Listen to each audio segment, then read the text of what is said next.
And all the time, kamusta na po kayo? Long time no see. Actually, ito pong pag-aaralan natin, talagang hindi naman natin talaga minamadali. So talagang ako ay nagagalak sa Panginoon kasi binibiro ko si Pastor. Hindi ko kasi makita si Nehemiah nung mga nakarang ay hindi ko So, para sa mga nakakasubaybay doon sa ating pag-aaral, ang tinatalakay po kasi natin ay aklat ng Nehemiah. So, hindi naman nagtatapos yung ministry ni Nehemiah sa pagre-rebuild lang ng Wall of Jerusalem. Akala kasi ng iba, pag naipatayo niya na yung Wall of Jerusalem, tapos na yung kanyang gawain. Wala na siyang ministry na kinakailangan pang gagawin. In fact, kung babasahin niyo pa sa mga susunod na chapter niyan, mapakarami pa siyang advance lang. Kasi yung mga kalaban niya, doon na rin tumira sa Jerusalem. Kasi bumalik siya sa palasyo. Kasi di ba may time limit lang siya na kailangan magawa niya yung Wall of Jerusalem. So nung magawa niya yung Jerusalem, bumalik siya sa Babylonia, doon sa hari. Kasi doon siya nagtatrabaho sa hari eh. So after nun, yun naman yung sinimantala ng kaaway para pumasok doon sa Jerusalem, which is yun yung pag-aaralan natin sa mga susunod. So ang gusto ko lang ipunto rito, ang gawain kasi ni Nehemiah bilang leader ay hindi nagwawakas sa matagumpay na pagtatayo ng pader ng Jerusalem. So hindi doon natatapos. So ang maliit na pangkat ng mga nakaligtas sa palibot ng Jerusalem, kasi di ba didigma sila. So yung mga nakaligtas na nakitira doon sa mga kalapit na mga bayan, halimbawa sa mga Egypt, sa mga Kanaan, kasi nagkalat sila eh. So yung mga nakaligtas doon, tumira doon sa iba't ibang bayan. So ang mission ngayon ni Nehemiah, yung mga nakaligtas na yun na maliliit na pangkat ng mga Israelita, pati yung mga kasamang bihag niya na bumalik sa Jerusalem, ang pinaka-mission nila, kailangan maging isang bansang sumasamba sa tunay na Diyos. So, bukod doon, kinakailangan mamuhay sila ayon sa nais ng ating Panginoon. Yun yung talagang goal. Hindi lang kasi basta naipatayo na yung Wall of Jerusalem tapos na hindi.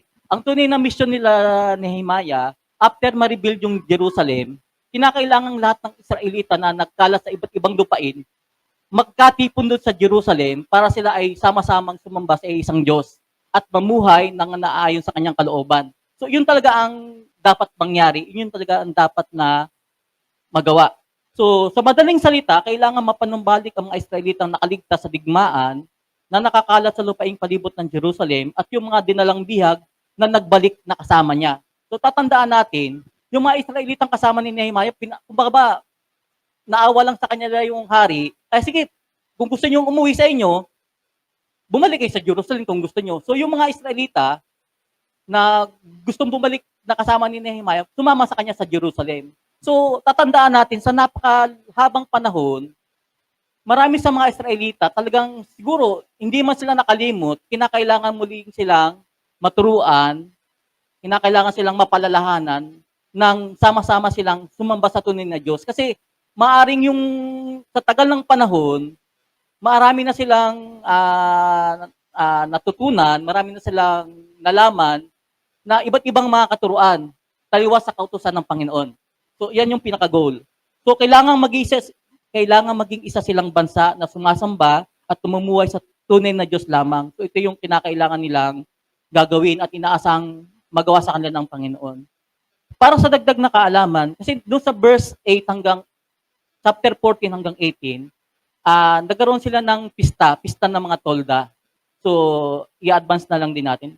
Ang kasaysayan ng pistang ito ay nagsimula pa noong unang panahon sa lupang pangako. Di ba, bago sila doon pumasok sa promised land, nagbigay kagad ang Panginoon ng mga alituntunin na kinakailangan nilang susundin at saka gagawin.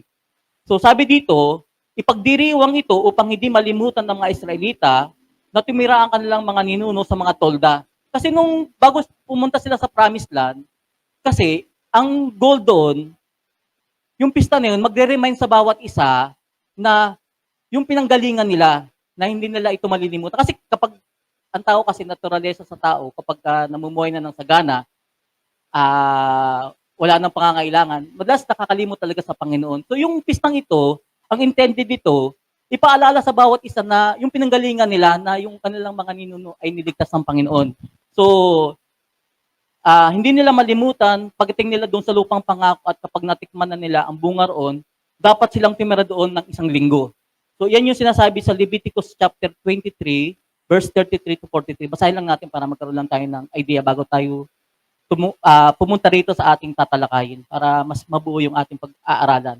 Sa Leviticus chapter 23, verse 33 to 43. Babasahin ko na lang po sa Tagalog para mas madali po nating Leviticus chapter 23, verse 33. Ito, pista ng bagong taon. Sinabi pa ni Yahweh kay Moses,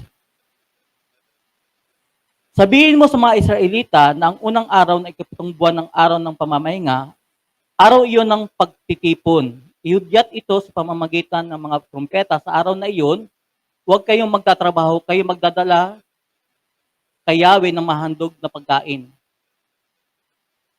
33 pa, sorry. Sinabi pa ni Yahweh kay Moses, sabihin mo na rin sa mga Israelita, mula sa ika-15 araw ng ikapitong buwan, magsisimula ang pista ng mga tolda. 7 araw niyo itong pagdiriwang. Sa unang araw, magkakaroon kayo ng banal na pagtitipon at huwag kayong magtatrabaho. 7 araw kayong maghahandog kay Yahweh ng handog na pagkain. Sa ika-8 araw, magkakatipon kayo upang sumamba at mag-aalay kayo ng handog na pagkain. Araw iyon ng pagsamba. Huwag kayong magtatrabaho.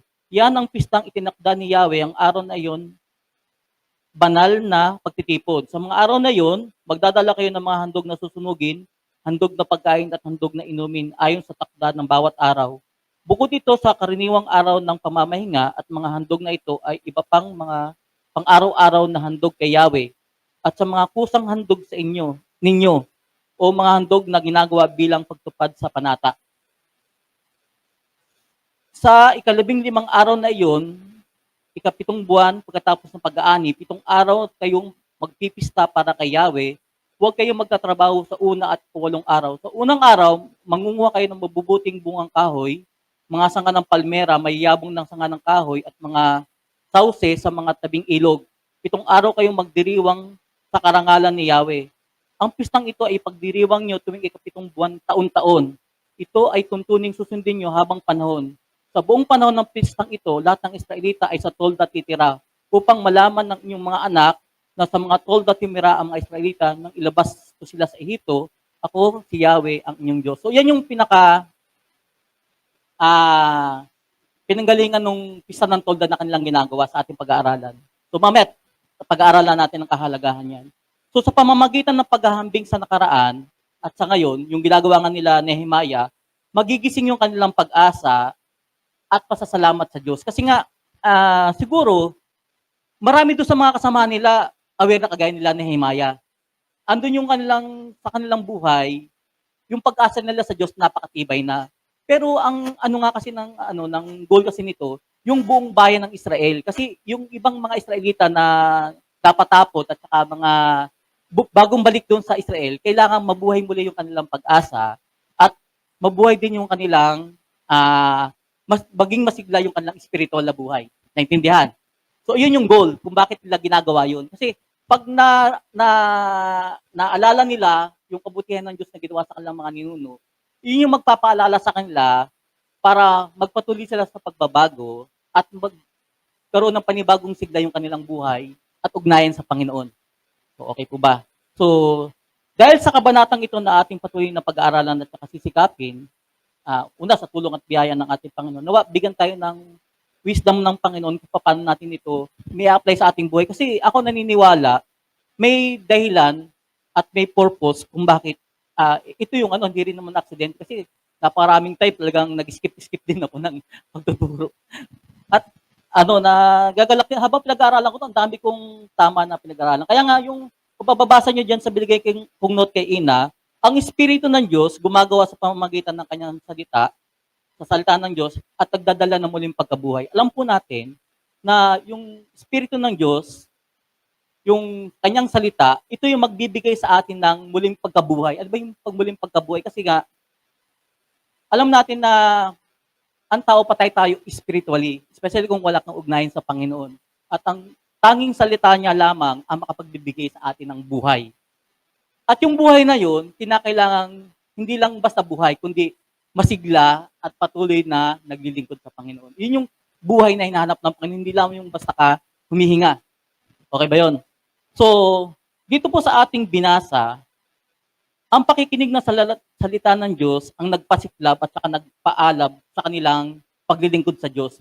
Anong ibig kong sabihin? Kumbaga ba sa gatong, kung nakakita na kayo na nagluluto sa kalan, yung nagpapasiklab, yung parang tuloy-tuloy na paglalagay ng gatong, na hindi namamatay yung apoy, nagtutuloy-tuloy yung pag-alab, nagtutuloy-tuloy yung kanilang pagliyab. So, lalo nitong pinapaapoy yung kanilang pagnanais na sumamba sa Panginoon.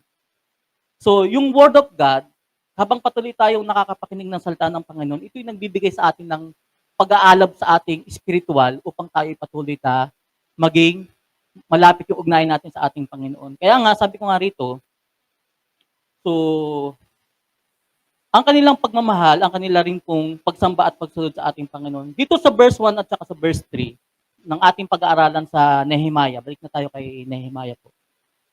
Nehemiah chapter 8.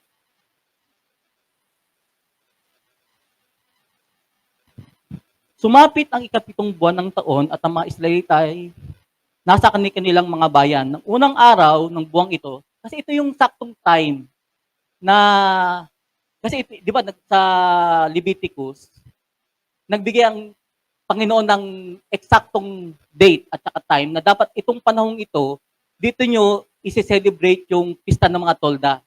Kaya nagkataon naman itong araw na to, ito yung time na patapos yung pag-rebuild nila ng Wall of Jerusalem, dito nila i-celebrate yung pista ng mga tolda. So dito sa chapter 8, binasa ni Ezra ang kautusan. So nung unang araw ng buwan na yon, nagkatipon silang lahat sa Jerusalem, sa liwasang bayang nasa makapasok ng pintuang patungo sa tubig. Hiningi nila kay Ezra ang aklat ng kautusan ni Moses na ipinapatupad ni Yahweh sa bayan ng Israel. Si Ezra na isang saserdote at dalubhasa sa kautusan. So, nagkakatipon ng mga tao, tapos hiniling nila kay Ezra na basahin sa kanila ang salita ng Diyos. So, dito po sa ating pag-aaral, makikita natin na sinabi nila kay Ezra na iskriba. Kasi, kung mapapansin nyo, sino ba itong si Ezra? Si Ezra kasi rito, sa binasa natin, may dalawa siyang katungkulan. Isa sang iskriba at saka isa sang priest o saserdote. So, bilang iskriba, si Ezra ay mahalagang iskriba sa mga Hudyo. Anong ibig ko sabihin? Kasi ang iskriba kasi, sinerge ko kagabi, ano ba yung katungkulan ng isang iskriba? Ang iskriba ay isang dalubhasa sa batas, kaya tinatawag din siyang guro ng mga batas. So, ibig sabihin, kabisado niya ang kautusan.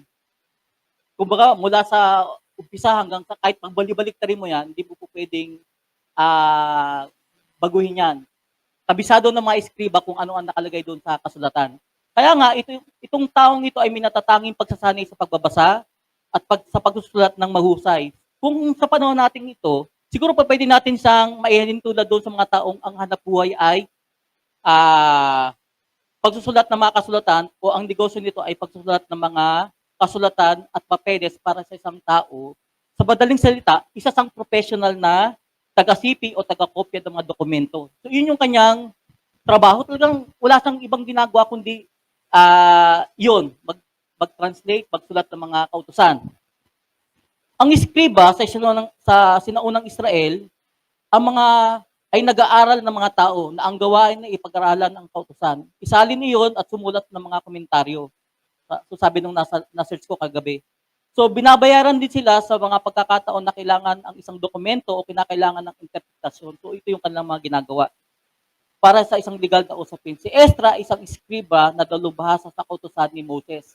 So, si Ezra, talagang bihasa na siya dun sa lahat ng kautusan ni Moses. Yung kautusan kasi ni Moses, nagsisimula sa Genesis, Exodus, Leviticus, Bilang, at saka Deuteronomy. So, yun yung, kabisado niya lahat yun, lahat ng mga alituntunong iniutos ng Panginoon, kagaya ng mga pistang ito. Sa Bible kasi, napakaraming pista na kung pag-aaralan natin, marami tayong mapupulot doon na kung i-apply natin, magpapanumbalik sa ating malalim na ugnayan sa Diyos. Kasi yun yung nakakalimutan natin madalas na yung manumbalik tayo sa ating ugnayan sa ating Panginoon. So, Lubhang sineseryoso ng mga eskriba ang pag-aaral ang pagganap sa kanilang mga trabaho sa pagpipreserba at pagpapanatili ng kasulatan ng walang labis at walang kulang. So napakahigpit nila. Hindi sila po pwedeng mag-translate lang na bahala na basta naintindihan. Hindi. Punto por punto, wala kang lalagpasan dyan kahit quick. Kasi nga, ayaw nilang mabago yung translation. Ayaw nilang mabago yung pagkakasalin, pagkakasulat. Kung ano yung sinabi ng batas, yun. So sana nasusundan nyo para mas mandali nating maintindihan. So napaka-metikuloso ng kanilang pagkopya na binibilang kahit mga letra at espaso para tiyaking tama ang kanilang pagkopya. So nila, hindi sila po pwedeng lumagpas o sabi nga sa Bible ba, ang maglagay ka man ng quit o kaya magano ka talagang may kaparusahan yun. O kaya magtanggal ka, di ba? Sabi sa Revelation, di ba? Ang sino man magbawas ng kahit isang quit sa kanyang salita ay babawasan din sa bunga ng Panginoon. So sa bagong tipan, ang mga eskriba ay laging iniuugnay sa mga sekta ng mga Pariseo sa New Testament. Kapag sinabi kang eskriba, ay ano yan, sekta ng mga Pariseo yan, di ba, sa Bible. So yun. So, bagamat hindi lahat ng Pariseo ay eskriba, makikita yan sa Matthew chapter 5 verse 20. Hindi na natin babasahin para hindi tayo tumagal. Ang eskriba ay guro ng mga tao at tagapagpaliwanag ng kautusan. Iginagalang sila sa lahat ng komunidad dahil sa kanilang kaalaman, dedikasyon at panlabas na pagsunod sa kautusan. So, napakataas ng pagtingin ng mga Israelita, ng mga bansang Israel doon sa kanilang mga eskriba at sa kanilang mga pari. So, ganun kataas ang kanilang pagtingin sa kanila. So, si Ezra, huwag natin kakalimutan, bukod sa siya ay eskriba, isa rin siyang saserdote. So, bilang saserdote, alam niyo po, si Ezra ang taong responsable sa muling pagtatayo ng templo at sa pagbabalik ng bayan ng Diyos upang sumamba. Kung inyong matatandaan, nung ginera sila ng Babylonia, giniba lahat ng gusali. So, ang trabaho ni Ezra, muling maitayo yung templo. Napansin nyo, di ba, nung nagpaalam si Nehemiah sa hari, babalik siya para i-rebuild ang wall. Si Ezra, ang tungkulin niya, ma-rebuild yung pagtatayo ng templo. So, nung pumunta si Nehemiah sa Jerusalem, meron ng templo na existing, na susundan, na ano po ba. So, ang trabaho ni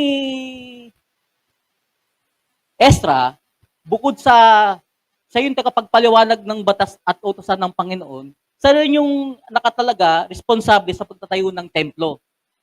So, ito yung, para sa pagbabalik ng bayan ng Diyos, handa yung templo para sa muling pagsamba sa Panginoon. So, alam nating napakalaki yung malasakit ni Esther sa Diyos upang yung kanilang mga kababayan ay manumbalik sa pagsamba sa Kanya. So, dahil isa rin siyang eskriba, isang taong kinokopya ang Biblia sa pamamagitan ng kamay. So, alam natin siya isang taong tapat sa Diyos dahil siya ay makadiyos na pari o priest. So, yan yung mga katangian ni Ezra kung bakit gano'n na lamang siya yung talagang nangangasiwa sa bagay na to. So, sabi pa rito sa binasa natin, kaya nga lahat na nakakarinig ng may pangunawa, ito ay nagpapakita sa atin kung sino ang kinakailangan makinig ng salita ng Panginoon. Kailangan marinig ito ng lahat na nakakaunawa nito. Kaya, bigla ko naalala yung sinare ni, kung natatandaan niyo kung sino may nandito nung last week nung nag-share si Dr. Monte, Dr. Atty. Monte ba yun? Ang dami niyang kinuwang sana i-share niya yung ano. Ang ibig ko lang sabihin, kung sino lang yung makakaunawa at makakaintindi sa salita ng Diyos, kasi, ito, gusto ko ganito ilagay. So, sinabi niya ito, sa kanya, di ba ang topic ni Doc Montemayor, sinabi niya doon sa mga disciple niya na, do not worry.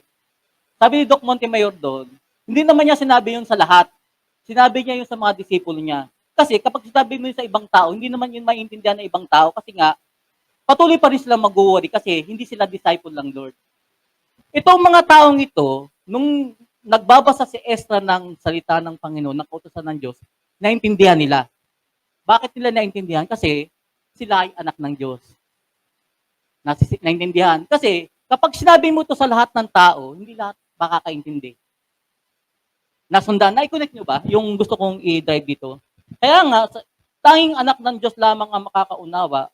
Kaya nga kung wala kang tunay na ugnayan at relasyon sa Panginoon, Jesus, talagang hindi mo maintindihan at hindi mo maunawaan yung sinasabi ng kautusan, sinasabi ng salita ng Panginoon. Kasi nga, ang makakaunawa lamang noon ay yung mga taong may espiritu ng Panginoon na susundan.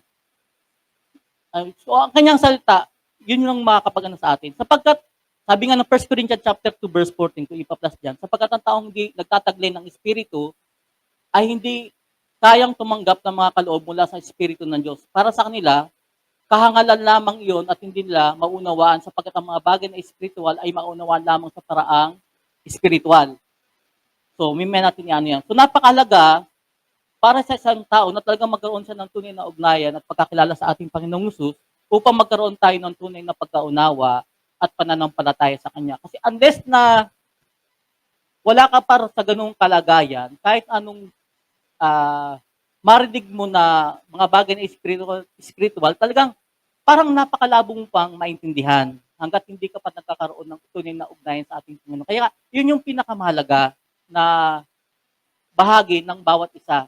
Ako naniniwala sa church natin, wala naman sigurong wala pang ugnayan sa Panginoon. Siguro hindi pa ganoong kalalim, hindi pa ganoong katibay, pero meron ng ugnayan sa Panginoon kasi yun yung magpapabigay sa atin ng pangunawa at karunungan. Amen po ba? So, bagamat mahirap pagpaliwanag, pero dahil sa Espiritu ng Diyos, yun nagpapaintindi sa atin sa bawat isa. So, yun lang gusto ko i-drive.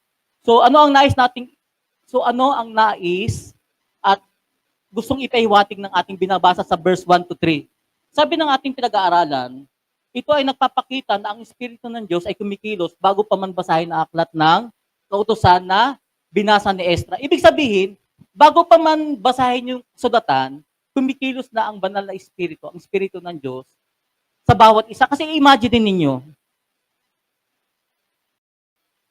maliban kasi na yung Espiritu ng Diyos ang magudyok sa kanila, hindi nila nanaising makinig ng salita ng Diyos. Totoo, kahit ako, mas pipiliin ko magpahinga. Mas pipiliin ko magpunta ng mall, mamasyal. Kaysa dito ka na makikinig ka sa, parang ang hirap namang unawain yung sinasabi niyan. Naintindihan po ba? Alam niyo po, para doon sa mga tao na sila pa yung manguna, sila pa yung, sabi ko nga rito sa sila pa yung magpursige na hilingin kay Ezra na basahin yung aklat na kasulatan. Napakaano nun. Kung di banal na espiritu ang gumawa nun, hindi kaya ng tao yun, na ikaw maghahanap ka ng espiritu. Kaya nga sabi ng John chapter 3 verse 19, alam niyo po, ang nakikinig sa mga pangangaral ng salita ng Diyos, ito ay katibayan na ang Espiritu ng Diyos ay gumagawa sa iyong buhay. Kasi unless na wala kang Holy Spirit, hindi ka magtsatsagang makinig ng salita ng Diyos kasi talagang nakakaantok, nakakaboring, especially kagaya ng karamihan namin, na hindi naman talaga kami mangangaral. Wala naman kami. Talagang ang hirap intindihin yung gusto mong ipaliwanag na maintindihan ng lahat sa madaling paraan. So, nasusundan. So, katibayan lang iyon na ang nakikinig ng pangangaral sa salita ng Diyos na kumikilos ang Espiritu ng Diyos sa bawat isa. Kasi hindi ka magtatagal kung bagay na espiritual, kung wala kang espiritu na magpapaunawa sa iyo. Sana nasusundan.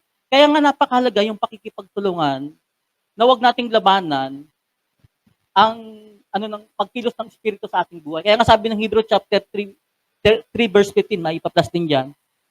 Well, it is said today, if you will hear His voice, do not harden your heart, as in the rebellion. So, pag narinig mo yung salita ng Panginoon, huwag mo nang pagmatigasin pa yung puso mo, kagaya ng isang pagre-rebelde. Kasi nga, kapag ganun ang ginawa natin, hindi makakakilos ang banal na espiritu ng Diyos para bigyan ka ng pangunawa at saka karunungan sa kanyang salita. Bakit mahalaga yun? Na pinapakinggan natin ang kanyang salita, na tayo ay nakikipagtulungan, hindi na tayo nagmamatigas yung kalooban natin, hindi nagmamatigas yung puso natin sa pakinig, upang ma-accomplish at magawa ng Espiritu ng Diyos ang buong gawain nito sa ating buhay. Amen po ba? Kasi kapag pinipigilan natin talaga minsan, doon dumarating yung time na parang antagal ng proseso bago mo maintindihan yung nais ipaabot sa'yo ng Panginoon. Pero kung nakikipagtulungan ka sa Kanya, sa pagkilos ng Diyos sa buhay mo, madali lang na lumago. So sana nasusundan. So paano ba nakakakilos at nakagawa ang Diyos sa buhay natin kung nilalabanan natin at tinatanggihan natin ang kanyang salita? Kaya nga napakahalaga na tayo ay nakikinig at patuloy na nagsasaliksik. Kasi ito lang talaga ang susi. Kaya nga sabi ng Romans chapter 10 verse 17, ang pananampalataya ay bunga ng pakikinig at ang pakikinig naman ay bunga ng pangangaral tungkol kay Kristo. Kaya mahalaga bilang mananampalataya, binibigyan natin ng kahalagahan ng pakikinig ng pangangaral tungkol sa ating Panginoong Hesus. Alam niyo po, minsan talagang it takes time na talagang hindi naman instant na nakinig ka lang minsan, nakuha mo na lahat, hindi. Proseso yan na sa patuloy nating pagkinig ng salita ng Panginoon, yung pananampalataya natin ay patuloy na lumalago, patuloy tayo nagkakaroon ng pananampalataya sa Kanya. So sabi pa rito, dahil dito, yun ang makapagbibigay sa atin ng pananampalataya sa Kanya. Kaya nga, hindi natin ito, kaya hindi natin ito pinapabayaan at binibigyan natin ng halaga ang pakikinig ng salita ng Panginoon. Kasi, sabi ko nga rito, kung wala tayong pagkatuto at wala tayong pangunawa, ibig sabihin lang nun, kulang pa tayo sa pakikinig ng kanyang salita. So, kahit sinasabi ni Ezra na kalihim dalhin sa kanilang aklat ng kautusan ni Moses na inuutos ng Panginoon sa Israel, ito'y tumutukoy sa unang 5 aklat. Yung nga sabi ko sa inyo, Genesis, Exodus, Leviticus. So, napakaraming batas nun. So, itong aklat na ito yung manual na pagtuturo sa Israel kung paano lumakad sa harap ng Diyos. So, ito yung literal na guide nila sa kanilang buhay. Kaya kung tatanungin ko kayo, paano mo mailalarawan yung sa loobin ng mga taong nandoon sa binasa natin? Kung ipipicture nyo, halimbawa, kung magta-time travel tayo, tapos nag-o-observe kayo, matututo tayo kasi sa experience ng iba, sa buhay ng iba. Kung magkakaroon tayo ng pagkakataon, at halimbawa, kasi binabasa natin yung buhay na at gusto nating matuto sa kanila. Sabi ko nga rito, paano mo may lalarawan yung sa loob nila? Kasi andun sa kanila yung sigasigan, andun sa kanila yung desire, andun sa kanila yung passion, andun sa kanila yung nag-uumapaw na na pagnanais na hanapin ng Diyos. Kasi para ikaw, humiling ka na makapakinig ng salita ng Diyos. In fact, simula umaga hanggang tanghali, tayo nga 2 oras lang yung service natin. Minsan, inip na inip ka pa. Imaginin mo sila, mula bukang liwayway, pag liwanag, andun na sila. Ibig sabihin, siguro mga alas 4, alas 3, gising na sila, naghahanda na sila para pumunta doon sa bulwagan. Kasi kung ikaw gigising ng alas 6, maliwanag na. Sikat na ang araw, sabi doon sa binasa natin, mula liwanag hanggang tanghali, nakikinig sila ng taimtim. Pag-aaralan natin yung mimia. So, siguro kung maobserbahan natin, makikita natin sa kanila that time, sabik sila sa salita ng Diyos. Ang mga tao mismo ang nagpasimula nagsabi kay Ezra na dalhin sa kanilang aklat ng kautusan. So, ang mga tao mismo ang nag-umpisa. Para yung mga tao mismo ang nag-umpisa, talagang hindi galing sa tao yan. Galing na sa pagkilos ng Panginoon niya. Kasi kung tayo, sabi ko sa inyo, mas pipiliin natin ng hindi mga bagay na espiritual. So, imaginin mo, magkakaroon ka ng pagnanais at interest at pagnanasa sa mga bagay na espiritual, talagang maliban na ang Espiritu ng Diyos ang kumilos sa atin, hindi natin na naisin at i-desire na makinig sa kanyang salita. Sila pa mismo ang nag-umpisa. Sila pa yung nag-desire na yayain si Ezra. So, sabi ko nga rito, bakit?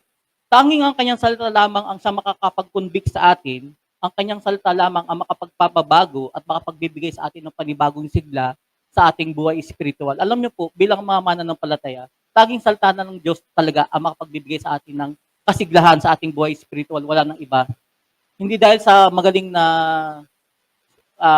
magsalita, hindi. Kasi tanging word of God lang talaga na tunay nating mauunawaan, yan talaga ang makapagpapatibay ng ating pananampalataya, which is, yan yung ginawa ng mga tao that time ni Nehemiah. So kung gusto nating maging matibay yung ating pananampalataya, pananalig, talagang naisin nating makinig ng salita ng Panginoon.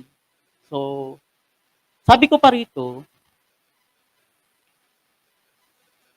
dahil hindi lahat ng tao pipiliin at gugusing makinig at mag-aral ng salita niya, dahil para sa kanila, sabi nga ng 2 Timothy chapter 4 verse 3 to 4, parang pagsasayang at pag-aaksaya lamang ng oras. Kasi para mag-Bible study ka, para magsimba ka, ipapahinga ko na lang yan, sabi ng mga tao. At least pag nakapagpahinga ako, ano pa ako, lalakas pa ako.